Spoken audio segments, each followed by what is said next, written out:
Hey guys, Hey, how are you doing? doing Hey, well. Hey, yeah, in case you're wondering, Alex and Cece sound different today. That's because I'm joined by David and Okay. Wendy of the Murder Police. Yeah. Well, thank you for having us. yeah. Wendy has more of a vocabulary than a weak hey. I'm going to be honest. I got stumped on what to call him because I jokingly was calling him brother, and then I was like, oh God, what did he want me to call him? So I Mm, apologize. I am more outspoken. We're just going to go with hey. there you go. No worries at all. Yeah. Well, But thanks thanks so for having much. us too. Because I'm a rabid fan of the 13th floor. Have been for a long Thank time, you. and love you all, Alex and CC, and you all when you get together. So this is an Thank you. honor. This is for us. I appreciate that.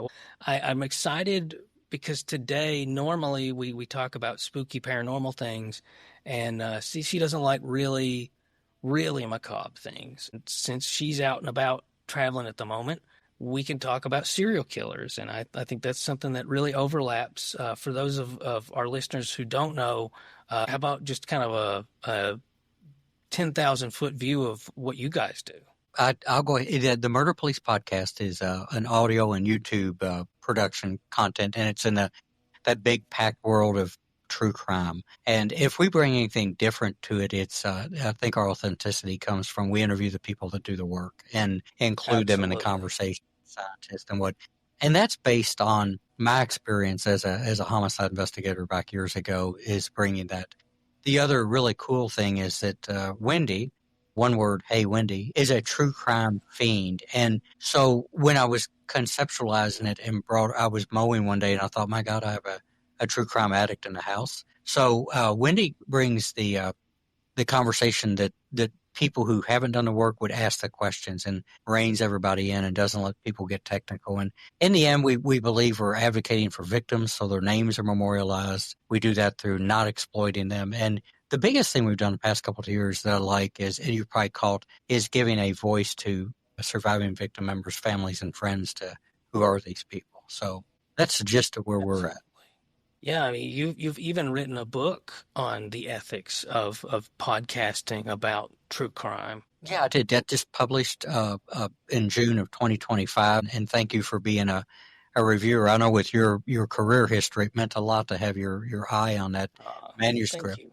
And I was grateful. But yeah, the True Crime and Consequences is simply a book that starts a dialogue on the intersection of the true crime community and real investigations. When does it work? When does it not work? And the conversation hopefully goes toward getting both of those camps to develop relationships to where we're all problem solving and case solving. That's it. I didn't Good write the deal. book. I just have an honorable mention in the back of it. Yeah, exactly. Yeah.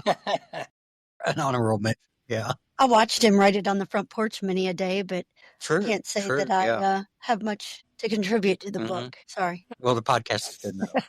Podcast is good enough. So. There we go. Well, in terms of an icebreaker, this one was kind of hard to think up, but I was wondering, and feel free to decline if it's a professional setting, but since we are talking about serial killers and human beings are the biggest predator of other human beings, have you ever had an encounter with a person where you're like, something's not quite right here, or this is a close call, like just, all your instincts are just setting you up to think this is not a good scenario? Yes, and you know what? I think back on some of y'all's episodes and the definitions and the names of the personality traits and everything are lost on me. But when y'all did some discussions before on the difference between what we might say are bad people and bad people, and Yeah, like psychopathy, sociopathy, and narcissism. there we go. And I remember riding around listening to you all, and there were times I was like, yes, I've experienced that. And the experience we usually have is very, very close. We call it the box or the interview room, where you will sit knee to knee with these people. And after a while, you really explore the human condition on the range of why they're in that room with you. But then you'll meet that one and you'll be like, my God, I'm rather terrified of this person. And it's funny. I know y'all do paranormal and spooky, but it's spooky at the same time. So Yeah. because you'll meet people who heat of the moment, reduced mental capacity, anger, jealousy, all the motives and everything are out there. And then you'll sit knee to knee with somebody, and it'll be a soulless human being, maybe not even human anymore. When the mask falls off. That's Yeah. it. That's it. Yeah, and especially you'll notice it when they start to a narcissist when they start to manipulate you. And of course, we never challenge that, but it when I was listening to y'all's episodes on that, I was like, yeah, I've sat in that room, Nina, and he was some scary people. I'll Ugh. say this: just had one die in prison, but Wendy, last And week, yeah, this week. yeah, I have Oh. a case that I worked, and he was on Kentucky's death row. He has a co-defendant on death row as well, and he passed of an illness in prison. And I tell people all the time, he's one of those guys that you would sit with, and you're like, man, he no matter what, he can't be out. He can't be out because it was everything about that. Yeah. So, and I think you get kind of a spiritual bad darkness vibe around sitting with those people too. Sitting with those. Certainly.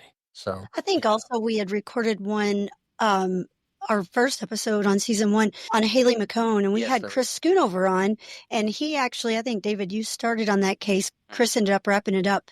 But Tommy Lynn Sells, who actually got executed, I don't know, maybe 5 or 6 years ago, he had murdered Haley in Lexington, Kentucky, 13-year-old little girl. But Chris told on the podcast, because I think he had 28 confirmed murders, but he self-proclaimed that he had many more. But Chris said to sit in that little room with him was so eerie. He said, I was horrified because it was just the two of them in the room. And when you watch interviews on death row that Tommy Lynn had recorded, he said the guy interviewing him made some mention of if he had gotten out, does he think that he's kind of rehabilitated? And he said, no, if I get out, I'll do it again. I enjoy it. I enjoy killing. I will kill again. And it just kind of makes you sit there and scratch your head and think it's horrible enough that you do it, but to just say that you enjoy it so much that you would continue it, that's a whole different kind of something we can't grasp our heads around. Exactly. And back to it, she just hinted to where you're going to go in a little bit is that the serial killer. I mean, she just identified one. And again, yeah, it's like you'll sit in that room and you'll get it. But can I say this too? And this is, some people may not buy this, but you can walk into crime scenes and walk in and start processing them. But some of them you walk into and there's an overwhelming hair on the back of your neck thing. And people may not ever believe this, but if you can feel evil, it's in those rooms.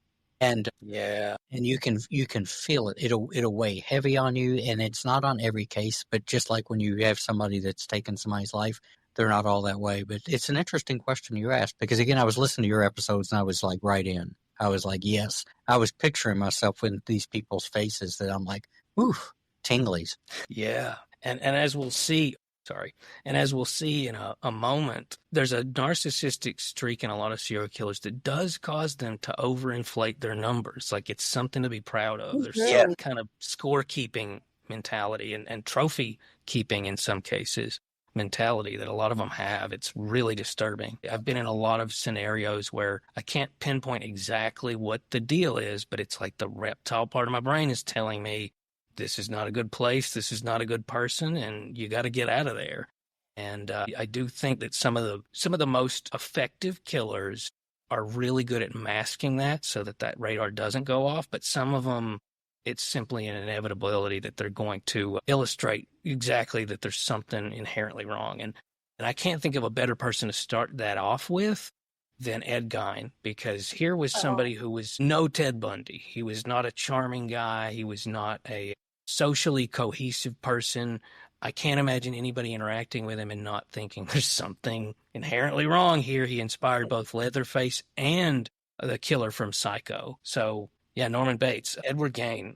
What do you guys know about Edward? I'll go into a little bit of detail from there. Yep, mine is superficial, except I think that when I think about him, I think of what you thought about, and you made a great statement, is that they have to pass everybody's amygdala.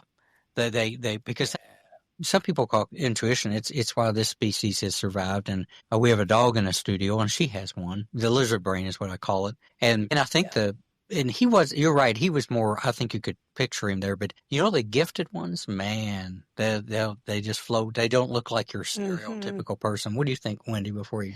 Yeah, I've watched some documentaries on him, and you're right. Just he's creepy. I mean, not that any of them aren't, but he really was. I think he was just, he definitely stands out because of the gruesome nature of his crimes. Mhm. Yeah. Yeah. It's I mean, I can't think of too many people who can put on their resume not only their nickname, because a lot of serial killers have nicknames, but the Ghoul of Plainfield and the fact that he was a quote unquote body snatcher. Like that's an actual, you don't think of that as an actual crime, but this guy would actually dig up cadavers that he had no hand in killing and make things out of them. So yeah, this fellow was born 1906 in La Crosse, Wisconsin, and his mom was super religious, really did a number on them, very fixated on sin and all these things being evil. And really, the thing that she drove home with that I think really screwed him up was that women are just inherently evil and wicked people. And I think that led to that That's not Norman true. Bates Oedipal complex that he had. Yeah, that's not, I thought all women were inherently evil. No, I'm joking. You want to watch him take one for the team here real quick, James? There's He's my real close. there's my chauvinistic. He's very side red to right me. now. I'm glad he's not on screen. Because I'm a shy guy. He'll pay for it later, I don't you take worry. that back. I take that back. See, he's taking it back now. But you know what?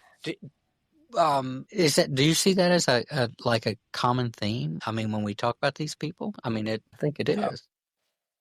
I think a misogynistic streak is a huge sure. part of a lot of serial killers, particularly the ones that do focus on women, which is an inordinate number of them. Right. Good stuff. Well, sorry to interrupt. I was being facetious and stuff. No, I really was. That actually led to a good point, though. And also, he worked as a tanner, and I think working with skin may have also kind of got some wires crossed. You know, here's somebody who, during adolescence, is growing up being taught that women are evil, getting urges for women and being taught that those urges are evil, and then working with skins. The equation for the really messed up sum probably adds up. So what ended up happening is, you know, after his mom died, women started going missing. And it was just a chronic thing where he had a couple of murders, 7 suspected murders, but 9 total body snatched corpses, I guess you could say. But what's most notable about Ed Gein more than anything is, one, there doesn't seem to be a ritualistic reason for these murders so much as he seemed to have a real fixation with the female body as a trophy. And so he would make lamps, shades, and furniture and all sorts of things from their skins. I even wonder if you could call him in the classic sense, which we'll get to another person who's in a similar category for very different reasons, but I don't even know if I would call it serial killing so much as I would call it just overall mental illness. He actually was found legally insane, and so he did not stay in jail long term. He was actually committed, and he stayed in the Mendota Mental Health Institute until he died from lung cancer. He was 77, 1984. So he lived a good, long life. I mean, well, he lived a long life, not necessarily a good life, but Fashionably appointed. he's one of the few examples where instead of outright just saying, I'm a monster, I'd do it again, there doesn't seem to be any narcissism to this guy. He just seems to have a very skewed view of the world, which is why I think that those dual, they couldn't be more different, but that Leatherface character and that Norman Bates character that he inspired both of, they really highlight like where the wires are crossed for this fella. That's the word, wires crossed. You know, when you were talking about being a tanner and working with is it starts to maybe hint to that other thing that's a popular belief that people that engage in this activity might have been cruel to animals when they were young, or dissecting or skinning. And I was like, well, maybe there's a wire that pops and makes a little ozone on that too. But fascinating. Definitely. And again, the idea of digging people up and doing that's if there were levels of crazy, that would be there. And it's neat that you talk about how he died in an institution, because when people make a mental health claim, they go nuts. And most mental health claims in the system are false. They're feigning or malingering. That said, when they're real, the trade-off is that they can still be arguably compassionately housed where the public is safe. So for me, it's always been a thing. The big thing is about providing public safety, and I use the word compassionate because I still, no matter what, we shouldn't put people in old dungeons and stuff like that. But at least the community was safe, whether he would admit to it or not. And certainly graveyards and cemeteries were safe too. That's definitely a freak of nature. freak of nature. Yeah, yeah, really bizarre. The next one I wanted to talk about, in some ways, is kind of almost like the polar extreme other end of Ed Gein. And this one was actually requested by our listener, Arinja, and that's H.H. Holmes. Oh, So, yes. yeah, what do you guys know about H.H. Holmes, just as before I jump When I into think the H.H. Holmes, synopsis? like, I think that when I think of H.H. Holmes and in the house where all that happened, is my first. If I had a word association, it would be smell. 'Cause and I think they'll be validated in a minute. But again, and the other thing with H.H. Holmes is when Yes. I think a lot of us think of serial killers in a very contemporary sense because of what we've seen and all that stuff. But yeah, H.H. Holmes definitely. And then maybe another one on that for me would be that art of concealment and not getting caught. Yeah. Is there's that again? There's that word smell again. What do you think? Have you seen any documentaries, Wendy, on H.H.? I haven't dug too much into him. I do know that I was kind of surprised that he had had several bigamous marriages. I'd learned that about Yeah. him. And he's doing it again. So and then like insurance fraud it also, but I hadn't dug too much in him. Although it is interesting because it took place so many years ago. You're talking late 1800s, but just to know that all this was still going on even back then, not that it Yeah. couldn't happen back then, but you think it's more notorious for modern day age to know that even back then the craziness was going on. I guess there was always evil, of course, but that yeah, he was a different one, but I don't know a whole lot about H.H. Holmes. He kind of reminds me of the circus guy. What's his name? Barnum and Bailey? Yeah. Bailey, He I kind guess of reminds me P.T. Barnum, yeah. P.T. Barnum. Yeah, he kind of reminds me of P.T. Barnum because while serial killer is on his resume, more than anything, this guy was a con man and 100% a narcissist, as we will see. But I mean, he did all sorts of things, as Wendy mentioned, insurance fraud, swindling, which just means conning people with con games and things like that, forgery, as you mentioned, bigamy, 4 cases. So I mean, the guy had 4 to 5 spouses at any given time.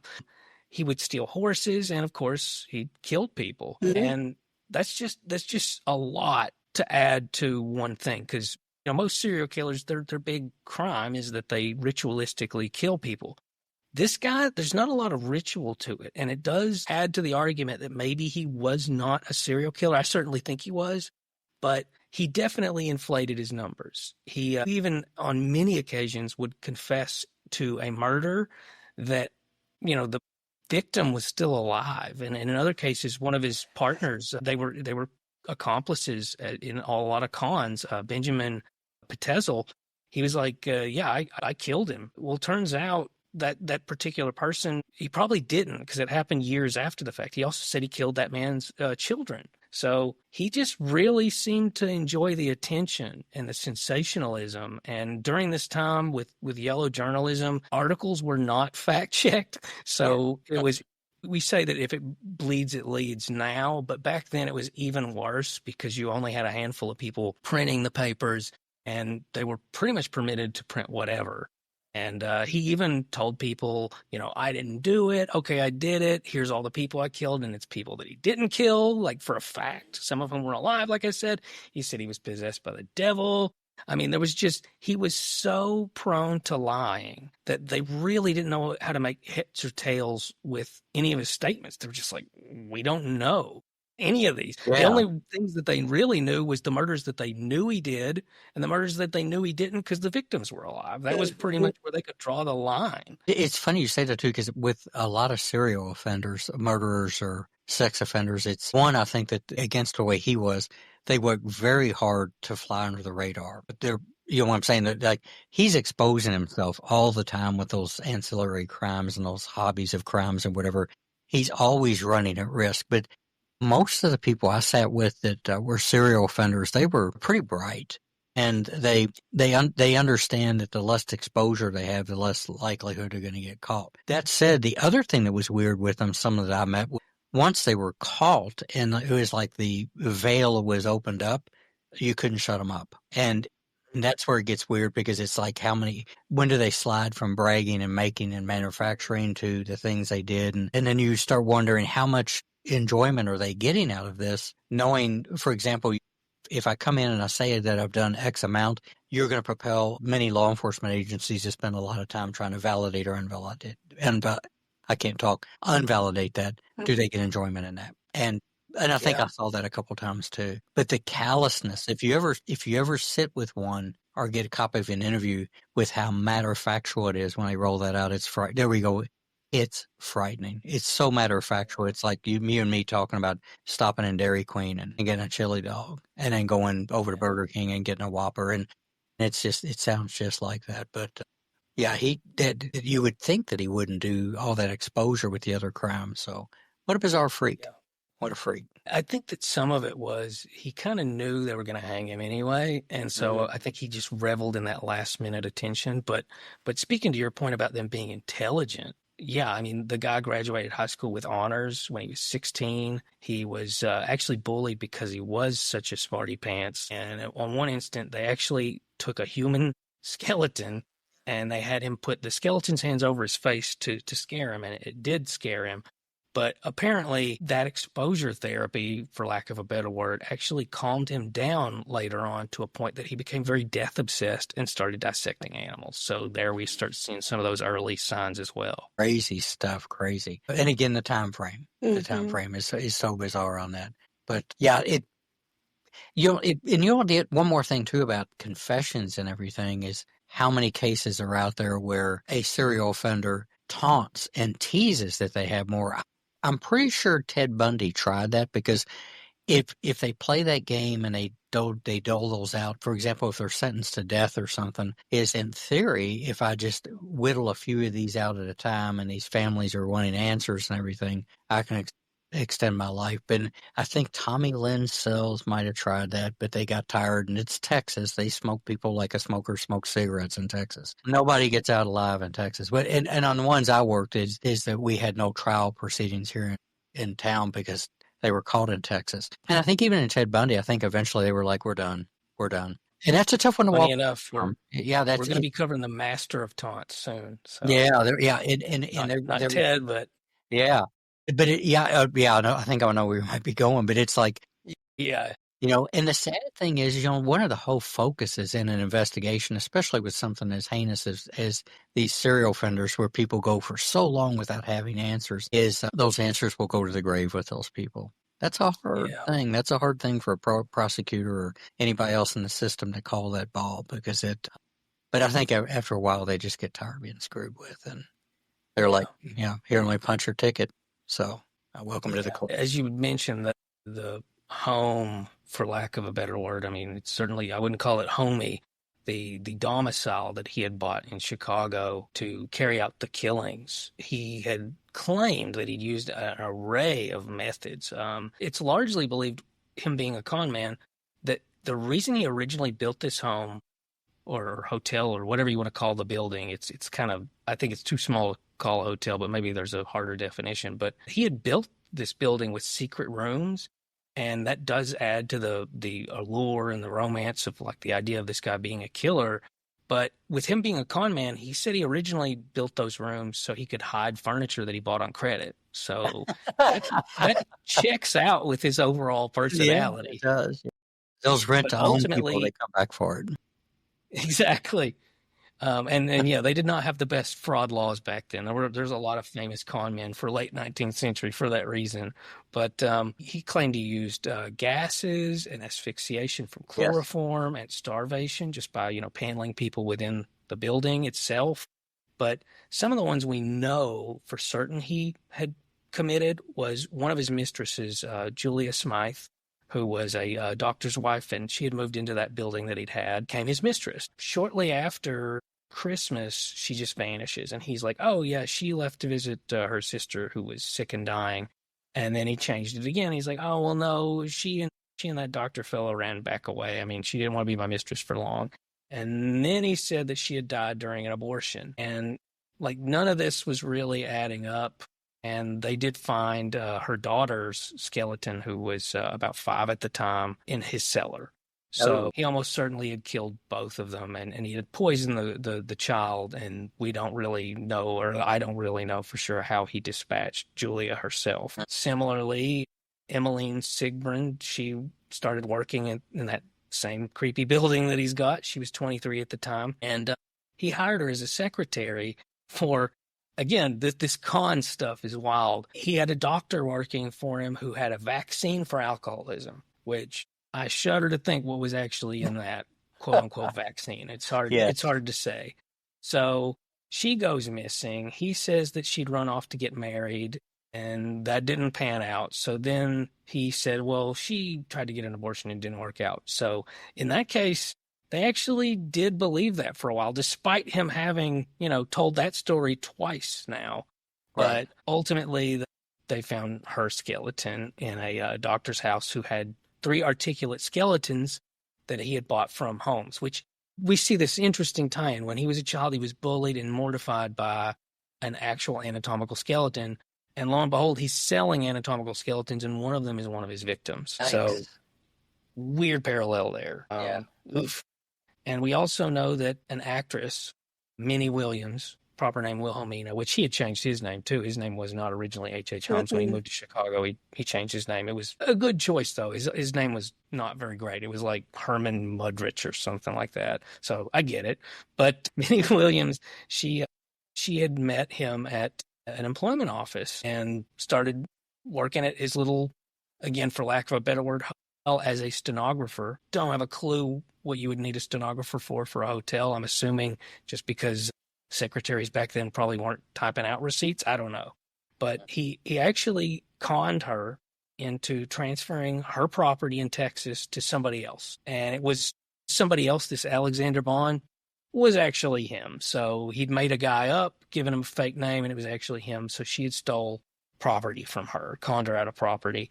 And I guess she got a little confrontational about it, and don't know what ended up happening to her initially, but her sister comes to visit, writes her aunt that, hey, we're going to accompany our brother to Europe. So then she never ends up going anywhere. Well, it turns out there's a good chance that actual note was a forgery from H.H. Holmes. So he killed quite a few people, but certainly not the number that he claimed that he had killed. There's a 68-year-old creditor who had died of apoplexy, collapsed and died.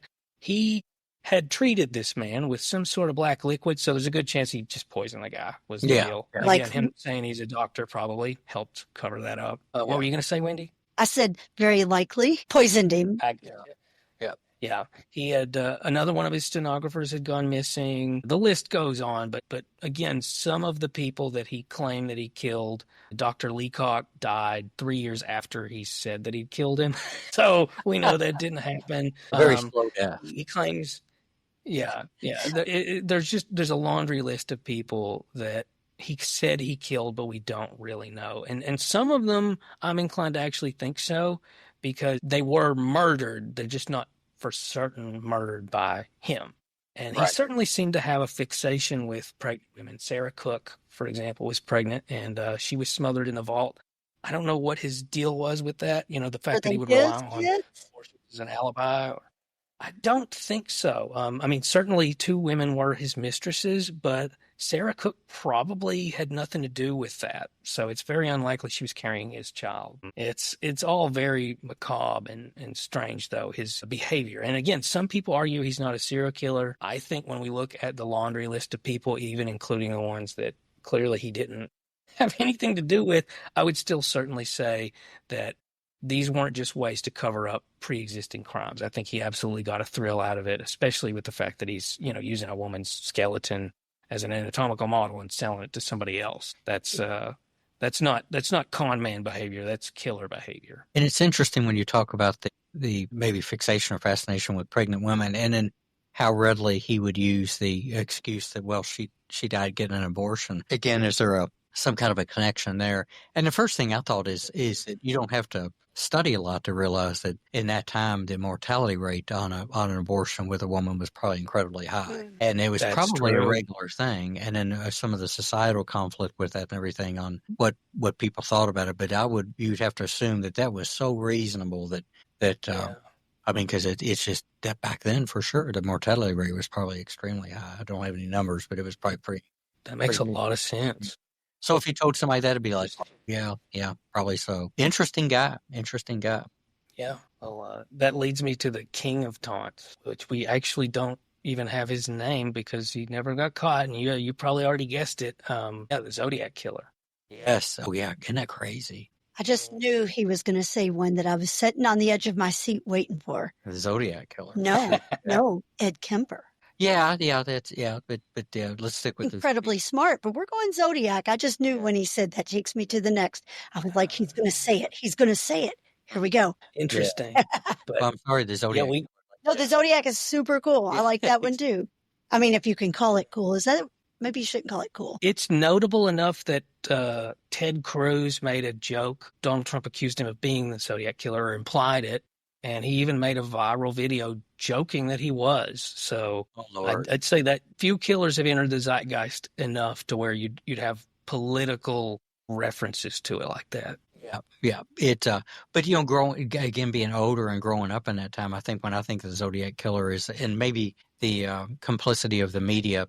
It's funny when you talk about yellow journalism, I still think it has a fine shade of that. And the ability for something like that to go on and the fear in the public. Because in the end, one of the big macro effects of something like that, especially over time, is the injection of fear into people that normally wouldn't be afraid. The boogeyman complex. And that's one thing I think about with Zodiac.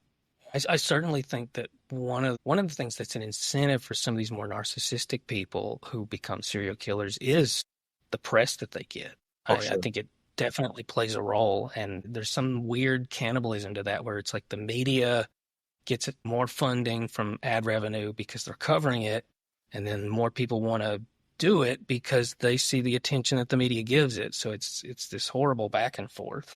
Yeah, kind of unavoidable.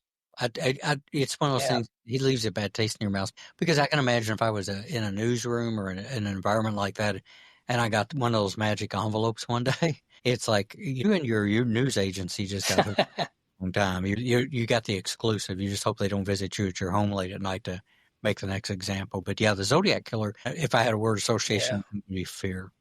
Global fear. So just because of the power of that. Yeah, well, that makes sense. What do you think of, Wendy, when you think of Zodiac Killer? Well, I agree because it was so unknown. I'm looking up a couple of things on it now because I had something that I thought I'd known about it and I wanted to reference before I spoke up. But I know it was short in duration. I mean, you're just talking 10 months that this kind of went on, but there were 5 known victims. But I agree. I think that with just the unknown of what was going on and because of the signs and the little symbols that he used and people trying to figure it out, first thing I thought of when I learned about that was Ralphie in Christmas Story with his little decoder ring that he had run up and get from his Ovaltine. But yeah, that would be something. I mean, one right? of the messages Think about it. to always drink your Ovaltine. Yeah, always drink your Ovaltine. Exactly. Nothing to do with a murder. That jar. I bet you're thinking, I can't believe I brought her on here. No, this is great stuff. My God. Feel my pain. I wonder about, besides narcissism and sadism, I do wonder about how sincere, and it's unfortunate that he was never caught and we'll never really know the full details of what his motives were.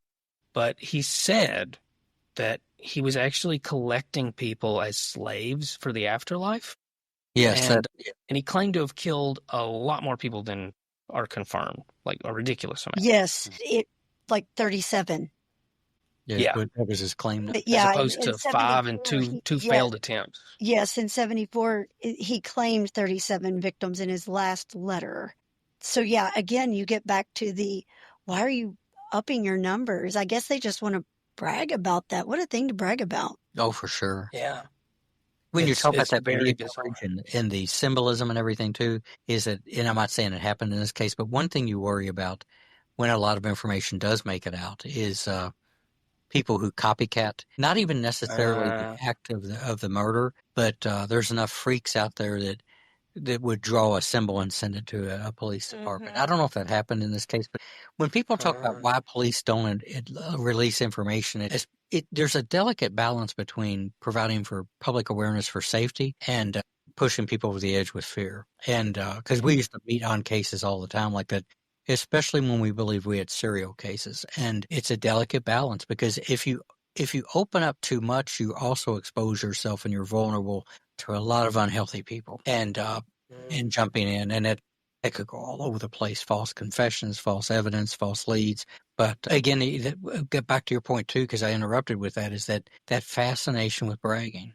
Yes. And you know what I find so crazy about this? It went inactive in 2004, this whole case, but then they reopened it prior to 2007, and it still remains open now. Yeah, they won't close it. You got to wonder too, is because the technology in forensics and investigations is at warp speed, and just in the last 40 years, and where we've been in the last 10, is if they still have all that stuff. I mean, I would not say that down the road it's not impossible. With touch DNA, things like that, genealogical investigations with DNA, familial DNA, is that down the road, who knows? Those databases are getting bigger, and the technology is getting better. Yeah. So, for example, the paper that he handled or anything like that, is that did he screw up? And because when I was investigating murder cases, touch DNA was something that was talked about, but we thought it was several years away, and it kind of was. But the idea of the oil secretions in the print and being able to extract. But I'm a dinosaur when it comes to that. I still remember mitochondrial and arguing with the DA's office on who's going to pay for $3,000 worth of DNA testing and stuff like that. So back then it took a long time. So, but yeah, interesting. How many victims did he have again? That they think he'd killed 5 and failed to kill 2, so 7 attacks. Well, really 4 attacks, sort of.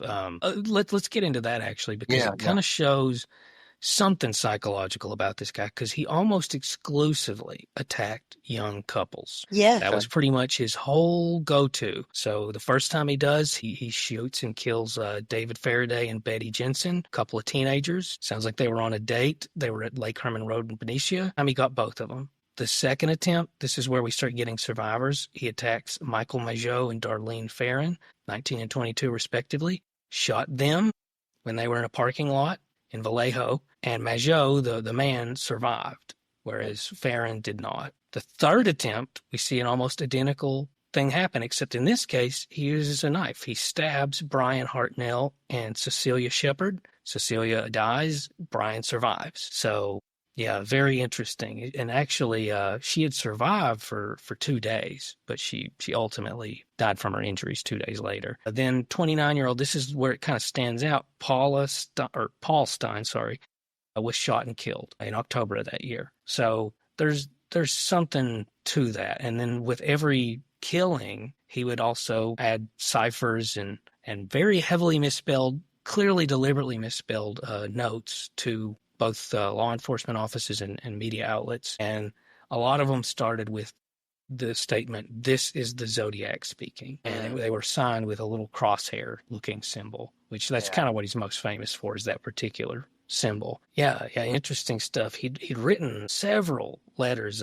He'd actually written more correspondences than he'd actually attacked people. He had 15 letters total that we know for sure aren't copycats. And these are just some of the very eerie ways that he would sign it.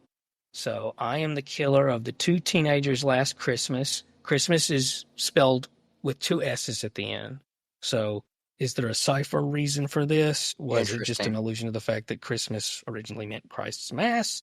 We don't know, but it's clearly not just a typo. So, yeah. Then he also wrote the Chronicle and wrote, "I am the murderer of the taxi driver." This is one of the creepiest one to me. Just because, again, this is guys like the Riddler. Z340 cipher, the dripping pen card. I thought we would need a good laugh. So it's like, is thought trying to rhyme with laugh? Thaw? I don't know. I'm just speculating here. It's all wild. Yeah. So on one occasion, he wrote on the swatch of Paul Stein's shirt, "Happy Christmas," once again spelled with 2 S's. So there's just a lot of weird clues to this. To me, it almost seems like schizophrenia. And maybe that's why they didn't catch him. Maybe there's not a rhyme or reason to this cipher. Maybe it's just something he has hallucinated. I don't know. That's a possibility. I think that for somebody to I think if so, he's very impressive in that he's eluded the law for an indefinite period at this point. Yeah, I'm going to say this, and hopefully, people don't take it wrong. But yeah, I'm not encouraging anybody. I hope. Taking another person's life is not exactly a rocket scientist game to begin with, and it can be done, and you can probably walk the rest of your life. I'm not encouraging anybody. Like, I don't want anybody listening to it. That's it. I'm taking my husband out tonight. That's it. That guy that used to do this, he said, I'm good for this. I'm not saying that, but I will say that, being quiet, it gets tougher with forensics nowadays, but the other thing is just not talking. Number one is not talking. I think that's what hems a lot For sure. of people up is they We don't don't get when them. they tell, and all it takes is one guilty conscience from somebody to tell what they know, or they just can't live with it anymore. It's funny that you say that, David, because on a couple of missings that we've recorded in the past on Murder Police Podcast, we often say in closing, someone knows something. If surely to goodness it's laid on your heart by now and you can't live with it anymore. And you're right. When people tell or they're involved in it, you're almost destined to get caught. Somebody's going to tell on you at some point. If and again, not encouraging or teaching people, but the biggest mistake people make is they speak of it, or they do it with other people, or they rely on other people, or they do that. So in that, it's fascinating because you make a good point. Is how much of that is he making a smokescreen, or are these realities? Because you and I had a good discussion on mental health just yesterday. These could be very real things to him. The other thing is, do we overanalyze things on our side? Do we read into these things? Do we romanticize them? I think that's a possibility too. One thing about him that struck me too is that, and see what you two think about it, and I have no data in front of me, but the use of a firearm by a serial killer. That's really got me intrigued as to what the data would say on that. Because I'm thinking right off the bat, we have mass killings with firearms, unfortunately. But in a serial case, I'm trying to stretch and reach how many the Night Stalker's the only other one I can think of. That there we go. And that's it too. Speaking of the couples, that was the fear that people went through, is like people probably quit dating in that time period because I'm not getting in a car with you. Wow. Well, that dude's out there, Zodiac. But yeah, the use of a firearm, I was like, that'd be interesting. Maybe somebody in your audience will plug in, because you all have got a really good community of people that chime in, is to how often is that? Because one is the noise. That's a huge thing right there. Right. But then this is weird, and the lack of intimacy with the death. Firearms are a distancing tool. And even with a firearm, absolutely, the proximity of how far the muzzle was from the victim sometimes can tell a story about who that individual was in a relationship. Things like strangulation, stabbing, things like that. Usually there's more of a personal thing and rage maybe with that. Firearms are There's usually some type of distancing with that. And probably some people listening to your show are much more skilled than that psychologically than I am. Very unique. Very unique. Yeah, I agree. I even think that for the Zodiac Killer, it was more about the attention and these notes than it was about sadism. Whereas most serial killers, there's a sadistic element to it. Yeah. Night Stalker's a very strange example, because he had committed rapes and other sadistic acts, but then he chose to shoot people, which is very unusual. Whereas in the case of the Zodiac Killer, he just seemed to want corpses for attention rather than actually killing. I don't know. I'm speculating. This is all spitballing. And in most career criminals or serial offenders, it's very rare they change their MO or modus operandi. They'll graduate one. You can look back and see where they started. Like a lot of sex offenders start as what we'd call peeping Tom or a voyeur. And their fantasy mechanism ramps up, and then their MOs will change as to, for example, how they get into a home. If they learn to how to defeat a sliding patio door and things, that MO will change. But the baseline of what their preference is, that usually doesn't change. Because it comes down to, if it works and I don't get caught, I'm more likely to stick with that action. Because the proof's in the pudding, as they say. But yeah, the use of the firearm with him and you talk about the sadism, because last year, I travel a lot, and I actually had lunch with somebody who was on board when BTK was identified by torture and kill, and he talked about working the scene and that suspect and the different components of it, which maybe we can do another episode on, including people like Definitely. I think that would be great because, yeah, now there's a psychological case study. I mean, just this guy's stellar rep. I mean, he was Mr. Nice Yes. Guy, except when he wasn't.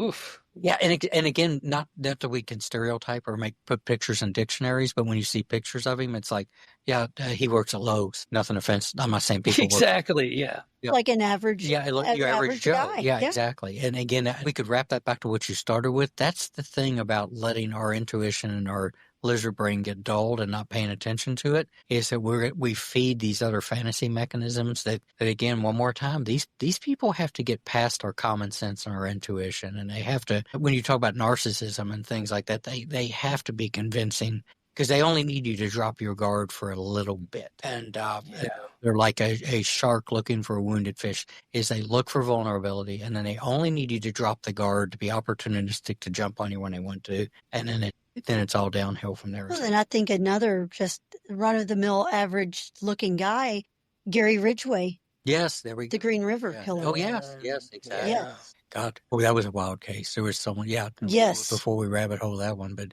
we might have some more episodes to talk about for sure. Certainly. No, absolutely. This is hopefully the first of many. Oh yeah, absolutely. It and we didn't, and I could probably talk more about the ones that I did. Can I say something else that I knew I worked? Because when you get in this business, you're going to have some cases that you'll get, and the nexus to whether or not this is a serial offender may not happen for years. Because until you have something to connect it to, especially like a couple of them that I worked were rail riding serial killers. Their victims were nowhere near next door to each other in most cases. And Wendy opened with Haley McCone, and I remember with Haley, there was nothing. I always say I'm so glad that Tommy Lynn Sells confessed to the Rangers, because here we go back to the Zodiac. We had nothing. I can't emphasize we had nothing. And I spent an entire day going through her body bag with a loop and a pair of tweezers and some tin things with Dr. Emily Craig, just fishing, just looking. And I remember telling people in the neighborhood one time, I said, our biggest nightmare on this would be is if somebody jumped off a train, killed her, and jumped on a train again. And damn it, if that's not what happened. So it's we can talk more about those too, about those dynamics. But back to it again, we learned later that there was one that we worked that likely was probably a serial offender. And we've got to do, I actually got that in a can to record with Billy Richmond. And I do have to say another big one that we've not talked about, John Wayne Gacy, the killer clown, Pongo. Yeah. I mean, he had a ton of victims that were found under his home. Word association with him, souvenir. I mean, like he was a souvenir shop of the macabre. I mean, trying shoes on, people's frozen feet and shit like that. Oh, that's what I said that.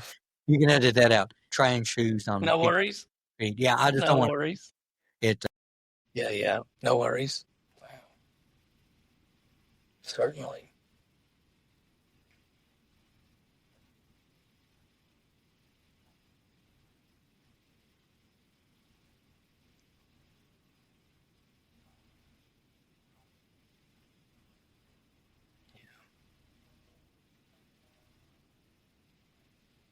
Necessarily know back when it was happening, but yeah, just people that, like the aforementioned, you don't look at them and think serial Tommy Lynn Sells, you look at him and you can see that writing's all over the wall. But some of these guys we've talked about, John Wayne Gacy and definitely Ted Bundy, they don't look like what you think is a serial killer, which goes to show you there's no look attached to it. Well, we've been conditioned as a society by literature and media and everything that has built the fantasy mechanism, and that it gets ingrained in us, and that's what we think the boogeyman is. We've got examples, but they're on TV screens and movie screens. And again, I think that, like I said, I'm just such a big believer in intuition and letting the lizard brain speak quietly to us, because that's why we're still here. That's why the chemicals that it tells to pound out and run through your body are not accidental, but we live. I've always said, I think that we got going on about it, that we live in a society that for years has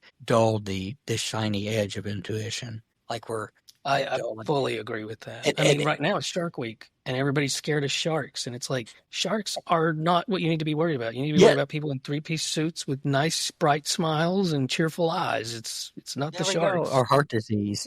Exactly. It's that too. Yeah.